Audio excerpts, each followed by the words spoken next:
Welcome to Full Course Online. In this tutorial, we'll learn how to use shapes, icons, and SmartArt to make your documents more visual and professional. Let's begin with shapes. Go to the Insert tab and click Shapes. Select a rectangle, oval, or arrow.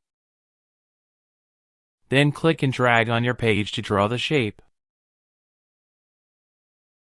To add text inside the shape, right-click and choose Add Text. You can now type directly inside the shape, just like a text box. To format the shape, click the arrow next to Shape Fill. The first option is No Fill, which removes the color completely.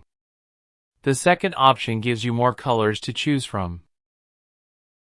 The third option is Picture Fill. Browse for a picture, and it will appear inside the shape. You can also experiment with gradients and textures for more creative effects. Now let's try inserting an icon. Go to the Insert tab and select Icons. Your device should be connected to the internet. Search for something like phone or chart, select your favorite icon, and click Insert. Icons are vector graphics, which means you can resize them without losing quality. On the Graphics Format tab, you can also change their color. When you have multiple objects on the page, alignment becomes important. To select all objects, click one shape, hold down the Control key, and click the others. Then go to Align and choose options like Align Center or Distribute horizontally. You can also group objects so they move as one.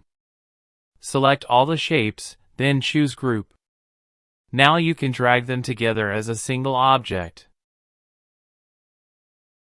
If you want to separate them again, select the object, go to Group, and choose Ungroup. Each shape will return to being independent. If you want to arrange objects on top of each other, select the shape you want to adjust, then from the Shape Format ribbon, click the arrow next to Bring Forward or Send Backward. Bring Forward moves the object up one level, while Bring to Front places it above all other objects. Now let's explore SmartArt. SmartArt helps you turn plain text into diagrams. Go to Insert, then SmartArt, and choose a category like Process, Cycle, or Hierarchy. Pick a design and insert it. You can type directly into the SmartArt, or use the text pane for easier editing. On the SmartArt Design tab, you can change colors, switch layouts, or add more shapes. This breaks it apart, so you can edit each element individually. With shapes, icons, and SmartArt, you can transform plain documents into engaging visuals that communicate more clearly. Thanks for watching this tutorial. If you found it helpful, don't forget to like the video, subscribe to the channel, and stay tuned for more Microsoft Word lessons.